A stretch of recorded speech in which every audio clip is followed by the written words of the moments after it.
아이고 벌써 시간이 이게 오늘은 그럼 여기까지만 수업을 하는 걸로 하고 지금 4페이지를 나갔으니까 진도가 너무 앞장섰단 말이야. 그래서 이걸 좀 속도를 맞춰야 될 것 같아가지고 야 얘들아 그리고 너네 왜 자꾸 쌤 메일로 이제 공포 라디오 그 사연을 보내니? 너네가 자꾸 공포 사연을 보내니까 내가 업무 메일이 많이 뒤로 밀린단 말이야. 남양 특집 그만한다고 했는데 왜 자꾸 이거 사연을 보내는 거야 공포 사연을. 그리고 납양 특집인데 뭐 냠냠 특집이라고 뭐 심야 되담회라고 하고 그런 거 댓글 달지 마. 쌤도 댓글 다 본다고. 너네 아이디 쌤이 다 기억하고 있어. 예, 소율소율 39 비만 제시카 내가 댓글 다 기억한다고. 그만해. 내가 메모로 다 한다고. 내가 반장 뭐 하는 거야? 불 꺼야지. 지금 이렇게 쓱 얘기를 하면 불을 빨리 꺼야지. 뭐 무서운 얘기 원투데이에? 얘들아 오늘은 너희들이 너무 많은 사연 메일을 보내줘가지고 그래서 몇 개만 좀 뽑아봤어. 그런 기준이 있단 말이야. 그 공포 사연이 뭔가 깊숙한 트라우마가 돼서 아직까지도 악몽을 꾸고 아직까지도 일상생활에 지장을 주는 친구들의 이야기가 제법 있더라고. 그 쌤은 오늘 그 얘기를 같이 이렇게 나누면서 좀 내려놓으라고. 원래 무서운 것도 혼자만 알고 있는 게 무섭지 털어놓고 얘기하면 별거 아니네 이렇게 되면서 좀 극복이 되는 것들이 있단 말이야. 그래서 오늘의 주제는 괴담 테마다. 괴담 테마. 첫 번째 사연은 옷장에 얽힌 사연이야. 사연의 주인공을 편하게 연주라고 해볼게. 연주는 아직도 밤에 잠을 잘 때 옷장을 제대로 못 본다고 해. 연주가 왜 아직까지도 밤에 잘 때 옷장을 못 보게 되는지 얘기를 해줄게. 어느 여름밤이었어. 그날따라 유독 밤이 더웠던 거야. 모기도 귀찮게 해서 계속 잠을 설치고 윙 하다가 겨우겨우 잠이 들었어. 선잠이 된 거지, 선잠에. 근데 연주는 어떤 소리에 잠을 깨고 말아. 연주 방에 누가 있는 것 같은 거야. 뭔가 누가 있는 것 같은 그런 인기척이 있었던 거야. 연주는 잠결에도 소름이 싹 돋았어. 왜? 연주는 혼자 살았거든. 이 방에 누가 있을 리가 없거든. 기분 탓이다. 내가 지금 뭐 잠결인가 보다 싶어서 정신을 차려보려고 하는데 몸이 움직이지가 않아. 연주는 가위에 눌린 거야. 연주는 가위에 눌려서 몸은 움직이지 않는데 어둠 속에서 뭔가 소리가 슥슥 들려. 뭔가를 퍽퍽 긁는 소리야. 누가 있을 리가 없는데 뭐지? 하면서 고개를 소리가 난 쪽으로 최대한 돌려보려고 하는데 뭔가 검은 형체가 보여.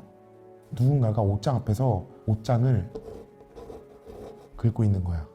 생각해봐. 너무나도 기괴한 가위잖아. 연주는 그렇게 말 그대로 뜬 눈으로 긴 밤을 보내고 아침을 맞게 돼.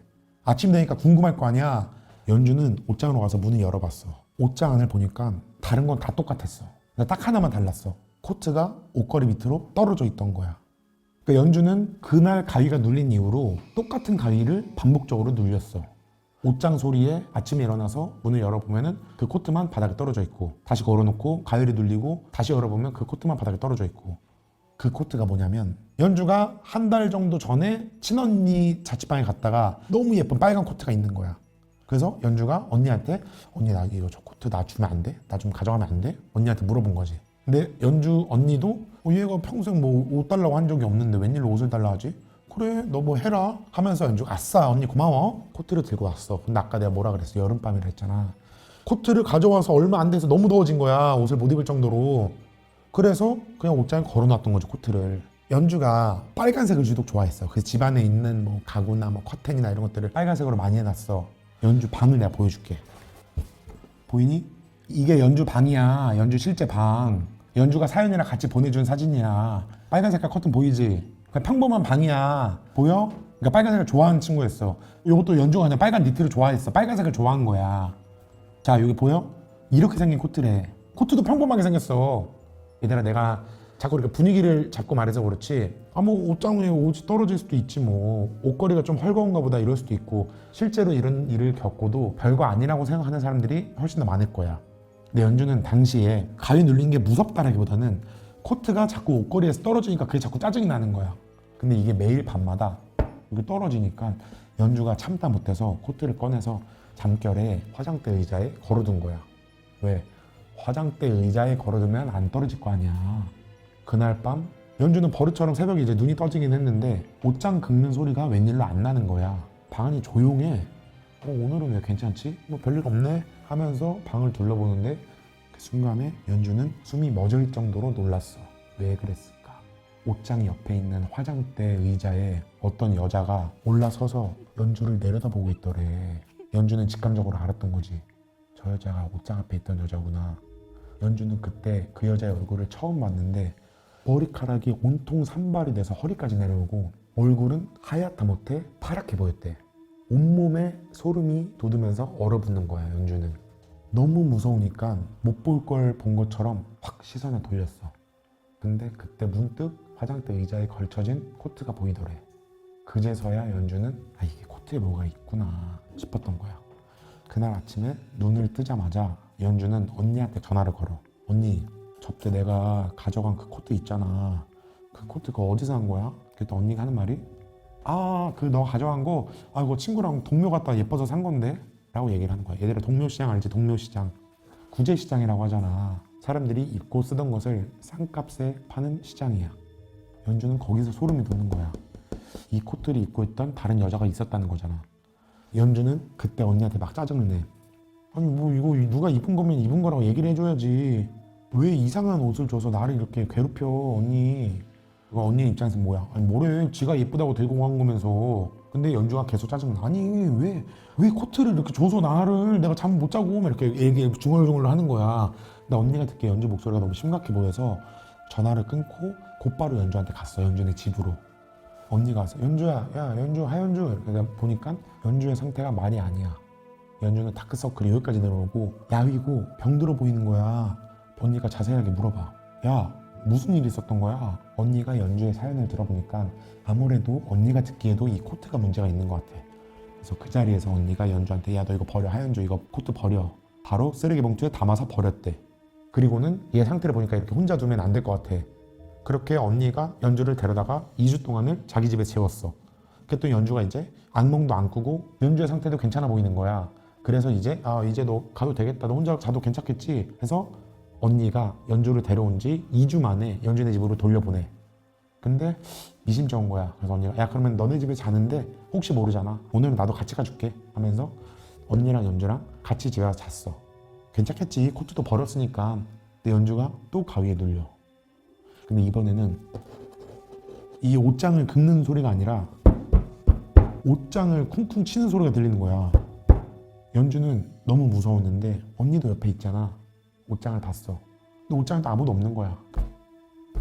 쿵쿵 소리가 계속 나. 옷장 앞에 아무도 없는데. 알고 보니까 그 쿵쿵 소리는 옷장 안에서 들리는 거였어. 누가 옷장 안쪽에서 옷장 문을 이렇게 치고 있던 거야. 그거를 이제 깨달은 연주가 눈을 질끈 감으려고 하는데 또 눈이 제대로 안 감겨. 가위 눌려본 애들이 그 느낌이 뭔지 알 거야. 눈을 감으려고 하는데 계속 보여. 근데 그때 옷장 안에서 이걸 두드리는 강도가 점점 세져. 문을 세게 두드리니까 옷장 문이 덜썩덜썩 하면서 옷장 안이 순간순간 보이는 거야. 그 옷장 안에 그때 서 있었던 그 여자, 옷장 앞에서 이렇게 긁고 있었던 여자가 새빨간 눈을 하고 연주를 노려보고 있더래. 연주는 그대로 가위에 눌려서 눈을 감지도 못하고 움직이지도 못하고 그 옷장 문틈으로 보이는 눈동자를 계속 보면서 밤을 새는 거야. 이게 상상이 되니? 연주가 그 꼴이 나니까 아침에 언니가 놀라 뒤집어진 거야. 분명 버렸는데? 코트가 문제가 아니었나? 종량제 봉투를 버린 곳으로 달려나왔어. 더 놀라운 사실을 마주하게 돼. 몇 주 전에 버렸지? 2주 전에 버렸잖아. 연주랑 언니가 갖다 버린 그 코트가 담겨져 있는 쓰레기 봉투가 그대로 있었대. 이것만 왜 안 가져가지? 한 번도 쓰레기 봉투를 두고 간 적이 본 적이 없는데. 두 자매는 바로 엄마한테 전화를 했어. 엄마는 그 이야기를 듣고 야, 너 그 봉투 들고 엄마한테 와. 연주의 마지막 기억은 언니가 그 코트가 담긴 종량제 봉투를 들고 떠나는 거였어. 연주가 나중에 엄마랑 언니한테 들은 바로는 엄마랑 같이 그 옷을 태워서 버렸다고 하더라고. 언니가 진짜 죽어도 그 뒷얘기를 자기한테 해주진 않아. 왜? 더 무서울까 봐. 가끔 코트 안쪽에 부적이 있었다 막 이런 얘기도 그냥 흘리면서 얘기를 했대. 연주는 그 뒤로 이사도 뭐 2번 다녔는데 다행히 빨간 눈의 그 여자를 다시 보는 일은 없었어. 근데 연주는 아직까지도 자면서 옷장을 못 본다고 하더라고. 사실 쌤은 괴담 이런 걸 좋아하니까 이런 구제시장 관련된 얘기는 많이 들은 얘기야. 구제시장에서 산 물건 때문에 어떤 미스터리한 일에 얽혔다 이런 것들은 사실 굉장히 흔한 주제라고 볼 수 있는 거거든. 구제시장이 뭐야? 어떤 물건 속에 그 사람의 영혼이나 이런 것들이 담겨 있을 수 있다. 그런 거지. 무엇이요?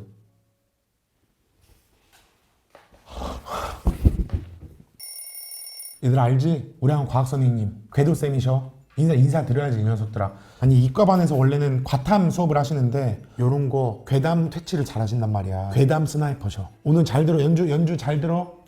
참다 제가 들어왔는데 아하. 네, 한번 차근차근 알아보면 좋을 것 같아요. 이 이야기에 몇 가지 포인트들이 있거든요. 아 그러니까요. 옷장을 긁은 소리가 났다. 화장대 의자에 올려놨더니 또 거기에 서 있었다. 이런 것들이 근데 이게 뭐 귀신이냐 이런 거를 좀 판단하려면은 이게 과연 일어날 가능성이 얼마나 되는가 아하. 그것만 보면 돼요. 네네. 네, 그게 제일 중요한데 뭐 그냥 심플하게 사실은 전반적인 이야기 자체가 그렇게까지 희귀한 상황은 아니다. 오, 코트만 떨어지는 거는요? 떨어질 수 있죠. 지금 보시면은 예. 일단 옷장이 연결이 돼 있고 맞습니다. 여기서 가위가 일단 눌렸습니다. 맞습니다. 그죠? 근데 가위 눌림이라는 게 뭐냐? 결국은 우리가 굉장히 피곤한 상황에서 예예. 잠에서 깼는데 이 뇌가 깼으나 이제 몸이 아직 덜 깬 거예요. 너무 피곤하니까. 그럼 몸이 일단 안 움직이잖아요. 맞습니다. 그러면 이제 뇌는 해석이 어려운 이 상황을 어떻게든 이해하려고 해요. 그럼 뭐냐? 무언가 초자연적인 어떤 힘이 혹은 물리적인 무언가가 나를 묶고 있구나. 그때 등장을 하는 거죠. 뭐 긁는 소리도 이제 청각일지 뇌가 만들어서 해석해낸 소리일지가 모르는 거야. 어쨌든 우리는 몸이 움직이지 않는 이 상황을 뇌가 해석하는 과정에 있는 겁니다. 그러면은 왜 긁었을까? 왜 긁었을까요? 지금 중요한 게 뭐냐면은 이 옷장은 어떠한 보안 장치가 되어 있지 않은 시설입니다. 열면 되는 거야. 그냥 열면 열리는 걸 왜 긁고 있어? 자기의 영혼이 담겨져 있는 코트가 안에 있잖아요. 그럼 열면 되잖아. 안 잠겨 있는데. 사실 여기서부터 문제인 거야. 왜 긁었는지를 지금 이해를 못 하고 있는 거야. 근데 긁는 소리가 짜증나. 그럼 어떻게 됩니까? 옷장 표면에다가 예. 처리를 좀 해야 돼요. 안 긁히게. 찐득찐득한 걸 발라놓잖아요. 예. 잘 안 긁어집니다. 그러면 이제 여성이 긁었을 때 안 긁히겠죠. 소리도 안 나고요. 그렇죠. 왜냐면 긁으려고 하면 손가락이 붙으니까. 맞습니다. 그렇게 처리를 해놓으면은 정리가 되는 거예요. 이런 거는. 사실 어려운 문제가 전혀 아니에요. 그죠? 그리고 예. 지금 계속 코트가 옷걸이에서 떨어집니다. 뭔가 떨어지는 힘은 외력이 작용한 거고 중력밖에 없어요. 중력 때문에 떨어진 겁니다. 예를 들어서 옷장문을 열었어. 코트가 천장에 붙어 있어. 그러면 놀라운 일이야. 근데 바닥에 떨어져 있다? 이거는 우리 물리 법칙에서 너무 당연히 일어날 수 있는 일입니다. 그죠? 그러니까 아 떨어졌구나. 그러면 다음 날 다시 걸어놓을 게 아니라 왜 떨어졌는지를 봐야 돼요. 왜 떨어졌는가? 아니면 그냥 아예 바닥에 놓을까? 개놓으면 되잖아. 그리고 사실 아까 사진을 좀 많이 보여주셨는데 맞습니다. 한번 볼까요? 예. 이분이 연주라는 분이시죠? 맞습니다. 이 빨간색이 많죠? 맞습니다. 빨간색을 좋아하는 분이 당연히 빨간 코트를 갖고 있을 수 있는 거고 맞습니다. 그게 이제 옷장에서 떨어질 수 있는 거고 이런 가능성은 사실 다 있을 수 있는 일이기 때문에 네. 이게 사실은 전혀 이상한 일이 아니다. 이렇게 빨간색이 막 벽에 이렇게 칠해져 있으면은 뭐그 스님도 가위 눌릴 것 같아요. 아, 목사님도. 뭐 빨간색이 뭐 특별히 뭐 어떤 의미가 있는 건 아니니까 대부분의 일들이 그렇게 특별한 일이 아니다. 사실은 지금 이게 그 이 연주님이 해볼 만한 실험이 굉장히 원래 다양했어요. 옷장의 문 쪽을 긁은 거잖아요. 맞습니다. 그럼 옷장의 각도를 조금씩 바꿔가면서 네. 실제로 그 문 쪽만 긁는지 예를 들어 옷장을 뒤집어라. 네. 그러면은 벽 쪽으로 들어가서 또 다시 문 쪽을 긁는지 아니면 뒷면을 긁는지 아하. 어느 면을 긁는지도 실험해 볼 수 있고. 아 거기 나피탈렌을 걸어놔도 긁는지. 네. 근데 하필이면 코트를 화장대 의자에 올려둔 날 화장대 의자에 올라가서 이렇게 보고 있었을까요? 그러면 이렇게 볼 수 있죠. 코트가 일종의 어떤 베이스를 만든다. 코트가 옷장 안에 있을 때는 못 나오지만 예. 나오면 그 위로 올라선다. 그러면 이제 이 코트를 어디까지 걸어놓으면 어디까지 올라갈까? 예를 들어 옷장 위에 걸어놔. 예. 그러면 옷장 위에 올라서면 위층으로 가겠죠, 그분이. 발목만 보이는 거야, 나는.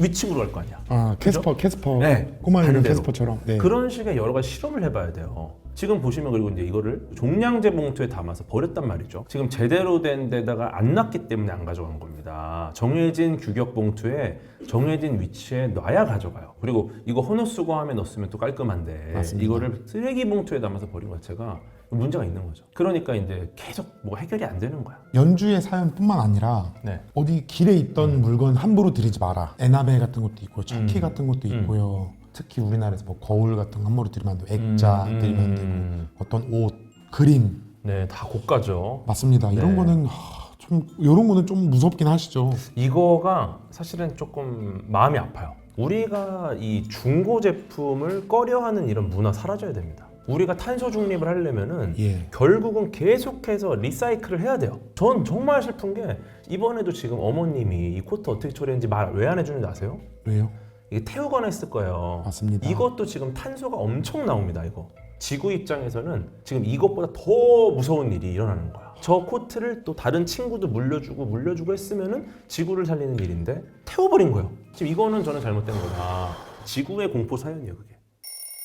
이 얘기가 결론이 되게 심플해요. 보시면은 요 우리 연주님 사진 보냈죠? 맞습니다. 그다음에 두 번째는 살이 많이 빠졌어요. 맞습니다. 그죠? 결론 두 가지를 지금 문쌤한테 보낸 겁니다. 살이 많이 빠진 나의 사진을 보낸 거예요. 그냥 자랑하려고 보냈을 거예요, 이거는 제가 봤을 때. 그러니까 내가 살이 많이 빠졌는데 이걸 어떻게 간접적으로 자랑을 하지? 이렇게 나온 스토리인 거죠, 이거는. 결론은 그거잖아요. 살이 빠졌다, 내 사진을 보낸다. 그리고 원래 이게 공포 관련된 거 할 때 이렇게 셀카 잘 안 보내거든요. 그리고 실제로 그 빨간 코트를 입은 셀카도 아니고 그냥 자기 셀카입니다. 맞습니다. 네, 이거는 확실히 조금 이 채널에 한번 출연하고 싶었다. 이렇게 좀 보입니다, 저는. 연주 알겠니? 너 이 녀석아 그렇게 하고 M1 코트만 잃었잖아. 연주 이제 안 무섭지? 이제 옷장 문 열어놓고 자. 알겠지? 얘들아, 두 번째 사연은 군대 이야기야. 이 사건은 준영이가 군 생활 중에 실제로 겪었던 이야기야. 여기 이 친구가 준영이야. 준영이도 사진을 직접 보내줬어. 준영이는 본부중대라고 다른 전투중대랑 다르게 행정 업무나 시스템 관련된 일을 하는, 쉽게 말하면 사무실 같은 일을 하는 군인이었어. 행정병. 맞습니다. 네. 본부중대원들은 야간에 상황실 근무라고 해가지고, 상황실 근무가 뭐냐면 군대는 밤에도 시스템 돌아가야 되잖아. 그래서 지휘통제실이라고 CCTV처럼 야간에도 그 시스템을 유지하는 공간이 따로 있다고.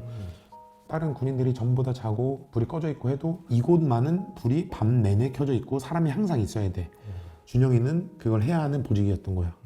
근데 어느 날 준영이네 부대에 떠돌이 강아지 한 마리가 들어왔어. 시골에 있는 그냥 동네 똥개인데 너무 새끼인 거야. 요만한 거야. 꼬물인 거야.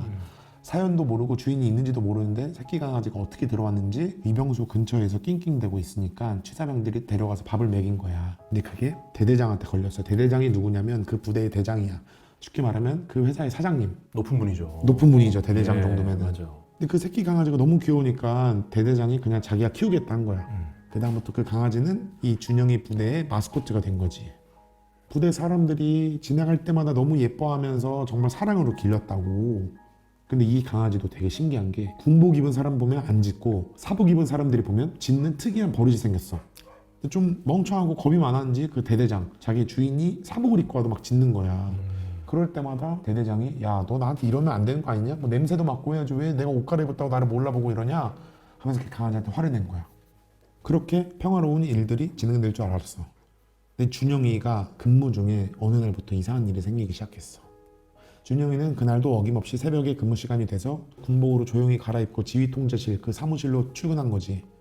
갔더니 이미 사람들 다 졸고 있고 강아지만 반겨주는 거야. 그 강아지한테 인사를 하고 근무 교대를 하고 그 상황실에 앉았는데 잠이 솔솔 오는 거지. 그래서 얘가 이제 졸려고 하고 있는데 어디서 강아지 짖는 소리가 나는 거야.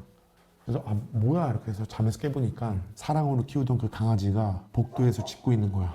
복도에 사복 입은 사람이 있을 리가 있어? 없어. 그리고 사람들 다 자고 있잖아. 준영이가 아 얘는 지금 뭘 보고 짖는 거야? 하면서 짖는 쪽을 봐. 캄캄한 복도야. 원래 그 군대식 건물 보면은 학교랑 똑같거든?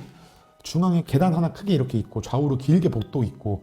준영이가 그때 그 부대 그림을 대충 그려왔는데 자 여기 보여? 가운데가 계단이야. 복도가 쭉 이렇게 길게 있고 여기가 지휘통제실, 준영이가 근무하는 사무실. 그리고 여기 앞에서 강아지가 이쪽을 향해 컹컹컹 짖고 있어. 준영이가 야 왜 그래? 사람들 다 자잖아. 빨리 와. 빨리 와. 근데 강아지가 짖는 걸 멈추지 않아. 강아지가 정말 겁먹어서 짖는 울음소리. 뭔가를 쫓아내려고 침을 튀기면서 몸을 부들부들 떨면서 짖는 거 있잖아. 준영이는 그때 소름이 쫙 돋는 거야. 준영이는 일단 사람들이 깰 수 있으니까 강아지를 안아서 지휘통제실 안으로 들어왔어. 뭐지? 싶었는데 되게 찝찝한 거야. 다음날 사람들한테 얘기를 했어. 그랬더니 사람들 중에 내가 하나 알고 있는 이야기가 듣고 생각났다면서 자기가 본 이야기를 해주는 거야. 비슷한 일을 겪었다는 그 동료는 불침번 근무를 쓰고 있었어. 보통 건물 1층에는 사령관이 없어. 잠자는 곳이 없어. 2층, 3층에서 병사들이 사령관에서 잔단 말이야. 그래서 불침번은 2층에서 근무를 해. 그러다가 교대를 해야 할 때만 1층으로 와서 보고를 하는 거야. 그래서 그 동료들도 불침번을 서다가 교대를 해야 돼서 1층으로 내려왔는데 아까 보여줬던 그 컴컴한 복도, 강아지가 짖고 있다는 복도 쪽에 어떤 사람이 이렇게 서 있는 거야. 정확히 사람인지는 못 봤는데 누군가 있다라는 그 느낌이 있잖아. 1층에는 병사가 있을 리가 없어. 왜? 자고 있을 시간이거든. 동료가 쓱 이렇게 복도를 보니까 사람 머리 그림자가 빼꼼 이렇게 나와 있는 거야. 문이나 창문이나 이렇게 머리를 내밀면 그 머리가 쓱 보이잖아. 그게 보였다는 거야. 그 위치는 병영 도서관이 있는 자리야. 당연히 밤에 도서관은 가면 안 되고 자물쇠로 잠겨져 있다고. 보통은 뭐야 내가 잘못 봤다면서 피할 법도 한데 그 동료가 기가 엄청 센 친구야. 소위 말하는 상남자. 얘가 후레쉬를 들고 그 병영 도서관 쪽으로 간 거야. 가니까 당연히 문은 잠금 장치로 잠겨져 있었고 안에는 깜깜했어. 그래서 얘가 이제 괜히 센 척을 하면서 좋은 말로 할 때 나와라 소리를 질렀어. 네. 나오십시오. 나십시오. 나오십시오. 근데 아무 반응이 없는 거야. 잘못 본 건가 싶어서 다시 보고하러 가려는데 문 뒤에서 소리가 들리는 거야. 웃음소리가 들리는 순간 소름이 머리끝까지 쫙 돋아가지고 빠른 걸음으로 뛰어서 지휘통제실로 왔어. 그리고 거기서 근무 교대 보고를 하고 생활관으로 돌아왔는데 놀란 가슴이 잠이 안 오는 거지. 얘는 어떻게 생각했냐면 아까 누가 병영 도서관에 몰래 들어가서 라면 같은 거 먹고 끝까지 안 보내? 이러고 있나? 라고 생각한 거지. 왜? 충분히 그럴 수 있잖아 사실. 그래서 도서관 키를 받아서 불침번을 같이 썼던 후임이랑 같이 병영 도서관에 가본 거야. 문을 딱 따고 들어가니까 도서관 그 특유의 먼지 냄새 있지? 옛날 책 냄새. 라면 냄새나 그런 게 전혀 없는 거야. 불을 갑자기 켜려고 하니까 불도 안 켜져. 사실 말이 병영도서관이지 아무도 이용을 안 해서 그냥 창고처럼 쓰는 거거든. 그래서 이렇게 닦으면 이게 먼지 엄청 나오고 낡은 책들만 잔뜩 있고 사람의 흔적이 안 보이는 거지. 그러면 아무도 이용을 안 하니까 형광등이 안 켜질 수도 있는 거지. 결국 그날 밤은 아무것도 찾지 못하고 복귀를 하게 된 거야. 근데 그러다가 마침 준영이가 강아지 얘기를 하니까 그때 그날 밤이 갑자기 떠오른 거야. 그래서 얘네가 뭔가 있나 싶어서 다른 근무자들한테 물어봤어. 그랬더니 밤에 그 강아지가 그 도서관 쪽을 보고 짖는 거를 본 근무자들 꽤 많은 거야. 불침번 근무자들도 거기서 뭔가 있는 것 같단 말입니다. 아니 그 강아지가 계속 그쪽만 보고 계속 짖습니다. 괴담은 한번 발전하면 계속 살이 붙거든. 그러다 보니까 목격담이 여기저기서 터져 나오는 거야. 그러다 보니까 어떻게 돼? 원래 사람들이 이용하지 않았던 병영 도서관은 이제 아무도 가지 않는 곳이 되어버렸다고. 그러다 보니 대대장도 결국 못 견디고 그 병영 도서관을 다 갈아엎어서 공사를 해버렸다고 하더라고. 나중에 들리는 소문으로는 그 병영 도서관이 있던 방이 원래 군대 비품 창고였는데 거기서 사고가 있었다. 그래서 비품 창고 위치를 복도 끝으로 옮기고 거기에 그냥 도서관을 만든 거다라는 얘기가 있었대. 왜냐하면 병사들이 더 이상하게 생각한 게 병영도서관이 1층 중앙현관 바로 옆에 있는데도 그걸 관리하는 병사나 간부가 없었다는 거야. 그러니까 준영이가 입대하기 전에 있었던 병사들도 거기를 꺼려했던 공간이었다는 거지. 아무튼 이게 준영이가 군생활에 겪은 미스터리한 일이었다. 이 사건이 좋았던 이유는 귀신은 없다 쳐. 순한 맛이야. 그만큼 과장되거나 부풀려진 게 없는 거지. 근데 제가 여기서 궤도쌤한테 여쭤보고 싶은 게 있습니다. 예. 강아지는 왜 짖었을까요? 킥킥 소리는 뭐였을까요? 킥킥 소리. 일단은 되게 과학적인 이야기긴 해요. 전반적으로 보시면은 군복과 사복을 강아지가 구분을 합니다. 이거는 실제로 술록을 대상으로 해가지고 연구된 적이 있어요. 사람이 곰처럼 하얀 천을 막 두르고 얼굴에 두르고 가잖아요. 그냥 사람이 갈 때보다 술록이 빠르게 피신을 합니다. 술록도 구분한다는 거죠. 네, 겉에 뭘 입고 있느냐로. 맞습니다. 곰이냐 사람이냐. 근데 이걸 보면은 군복은 굉장히 우호적입니다. 네. 사복은 위협을 느껴서 짖어요. 사복 입은 사람들에게 굉장히 위협을 많이 당했다는 뜻이에요. 근데 군복 입은 사람이 자기를 구해줬다. 구해준 걸 잘해준 거야. 아하. 그러니까 이제 군복을 입은 사람은 나와 같은 아군이고 네. 사복은 적군일 수 있다라고 이제 피하식별하는 거죠. 요거는 뭐 사실 강아지가 굉장히 지능이 높다 이런 걸 좀 볼 수 있는 거죠. 그런데 지금 이상한 게 강아지가 지금 짖는다는 거예요. 심지어 그것도 허공을 보고 짖는 거예요. 우리가 보통 개가 허공을 보고 짖는다라는 이 경험이 굉장히 많습니다. 강아지가 영물이거든요. 아니에요. 강아지가 막 뭔가를 짖는데 우리 눈에는 아무것도 안 보여 거기가. 이건 너무 당연한 거예요. 강아지가 보는 것과 우리가 보는 것이 아예 다를 수 있다는 거죠. 그냥 쉽게 말해서 기본적으로 이제 후각부터 얘기를 하자면은 일단 인간의 후각세포가 500만 개 정도 돼요. 근데 개의 후각세포가 2억 개입니다. 2억 개. 그러니까 인간 무슨 500만 개랑 비교하면 2억 3억 개니까 얘네들은 우리보다 훨씬 더 복잡하게 후각을 감지하는 거죠. 그러니까 얘가 짓는 게 꼭 눈에 보이는 걸로 짓는 게 아니라 뭔가 우리는 맡지 못하는 무언가를 맡아서 감지를 하는 거야. 그럼 그쪽 방향을 보고 짓는 거죠. 무서운 게 아니죠. 그냥 인간과 개의 어떤 감각적인 부분에 민감도 차이가 있다. 그거를 알면 돼요.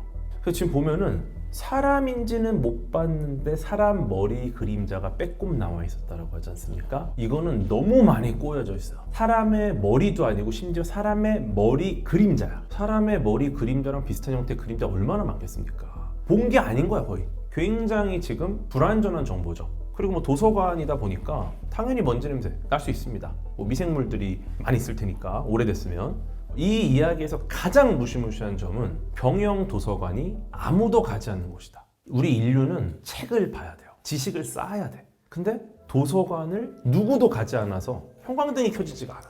그리고 결국 어떻게 됩니까? 그 도서관을 갈아버려요 나중에. 이제는 이 부대는 도서관이 없는 부대가 돼버린 거예요. 도서관이 없는 부대는 너무 슬픈 거예요 우리가.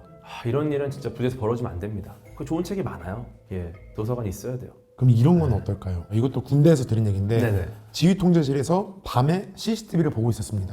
CCTV로 보니까 어떤 여자가 위병소 앞에 근무로 서고 있는 군인들 앞까지 바로 서성거리는 겁니다. 새벽 3시가 넘은 시간이라서 여자가 혼자 돌아다니는 게 말이 안 된다. 저 취객이냐? 저거는 거동 수상자다. 왜냐면 실제로 취객들이 가끔 이렇게 오기도 하니까. 근데 그 여자가 CCTV 안에서 위병소 문 앞에까지 와서 위병소 안을 들어갈 것처럼 이렇게 서 있습니다. 지휘 통제를 CCTV를 보고 있으니까 아니 저 위병소 있는 놈들 자고 있는 거야? 뭐 하는 거야 이거 지금 해서 바로 전화를 걸었대요 위병소로. 야 이 녀석아 너네 지금 뭐 똑바로 안 보고 뭐 하고 자고 있어? 그랬더니 위병소 근무자들이 무슨 말씀이십니까? 여기 지금 아무도 없습니다. 야 내가 지금 CCTV를 보고 있는데 지금 문 앞에 바로 와 있잖아. 너네 지금 못 보는 게 말이 돼? 지금 여기 해서 보는데 원래 이제 군대 CCTV는 안에서 누가 움직이면 화면에 이제 R 버튼이 켜지는데 R 버튼이 안 켜지는 거예요. 자세히 보니까 뭐 그 여자가 신발도 안 신는 것 같고 야 이 녀석아 CCTV에서 보이는데 거기 직접 있는 니네가 안 보는 게 맞아? 하고 나서 CCTV에 다시 봤는데 그 여자가 사라졌다. CCTV는 거짓말 안 하죠. 뭐 이것도 뭐 어떤 부분이 무서운지 모르겠는데 취객분들이 예. 생각보다 굉장히 빨라요. 느릿느릿할 것 같잖아요. 특정 조건에서 굉장히 빨라요 취객분들이. 오히려 일반인이 못 따라갈 정도로 빠른 분들도 계세요. 어허. 네, 오히려 뭐 그 인간의 한계를 극복하는 거죠. 예. 고통이 안 느껴지니까. 그래서 제가 볼 때 취객일 가능성이 매우 높죠. 그리고 왔는데 아무도 없다. 이미 가셨죠. 네, 그러니까 사실 뭐 이거는 뭐 전혀 문제될 게 없는 내용이고 그렇지 않습니까? 요거를 이제 누군지를 알려면 사실 이제 AI가 도입이 돼야 돼요. 네, 그래서 이제 이게 만약에 AI를 도입하면 이게 가능해진 이유가 준영 알겠지? 예전에는 그냥 우리가 무서운 게 아니다. CCTV를 직접 보고 너가 이제 못했어요. 군대 안에서 근데 이제 되게 무섭고 얼굴 인식, 긴장이 되고 이러다 보니까 동작 인식 이런 소위 걸 말하는 통해서 헛것이 보이는 거야. 예를 들어 무슨 말 중국의 충분히 이해를 베이징 했지. 같은 확실히 진짜 궤도 선생님 옆에 계시니까 좀 덜 무서운 것 같아요. 괴담 얘기를 할 때마다 너무 무서웠는데 그 노벨상을 2번이나 수상한 마리 퀴리라는 과학자가 이런 말을 했습니다. 예. 미지의 것에 대해서 우리가 가져야 될 건 두려움이 아니라 호기심이다. 뭔가 나타났다. 가세요. 가서 정확하게 관측을 해. 그리고 밝혀내야 돼요. 직면하세요. 그게 현대 과학이 발전한 그 이유입니다. 저는 이런 게 무서워. 이런 게 너무 좀 놀라는 거예요. 이게 교실 불이 자꾸 이렇게 깜빡거리고 이러거든요. 여기도 이제 건물이 좀 노후화돼가지고 아하. 아마도 지금 흐르는 전류 자체가 불안정한 거예요. 아니 그러니까 이런 거 지금 창문 누가 두드려? 이거 여기 4층이거든요. 예. 뭐 강풍이 불면은 예. 창문이 흔들릴 수 있고 어떤 입자가 부딪힐 수 있는 거고. 근데 우리는 사람이 항상 우리 시선으로 보기 때문에 예. 뭔가 소리가 난다? 그럼 누가 노크한 건가? 착각하는 거죠. 사람이 아닌 어떤 물질만 부딪히면 돼요. 아하. 아니, 자. 갑자기 여자가 흐느끼는 소리가 방송에서 여성분이 계실 수 있죠. 지금 여기 방송실에도 뭐 담당 직원분 계시고. 근데 여성분이 오늘 슬플 수 있죠. 그러면 우린 들릴 수 있죠. 네. 가보면 돼요. 누가 오는 거지? 가보자. 오늘 굉장히 슬프시구나. 근데 그 상황에서 이제 뭔가 탁 눌리면은 온 에어가 돼버리는 거야. 근데 지금 예. 이게 정전인데 이게 방송이 가능한가요? 정전일 때도 가능한 게 모든 요 방송 관련된 스튜디오들은 비상 전력 시스템이 있을 수가 있어요. 예, 그래서 대부분이 이제 있으니까 네네. 사고 상황에도 좀 켜져야 되고 또 방송이 갑자기 중단되면 안 되잖아. 아마 여기도 그게 구비돼 있을 것이다. 되게 무서웠는데 다행입니다. 불 들어왔다. 들었네요. 뭐야? 요런 것도 어떤 이제 그 과학적인 그런 게 있겠죠? 쌤, 어이구,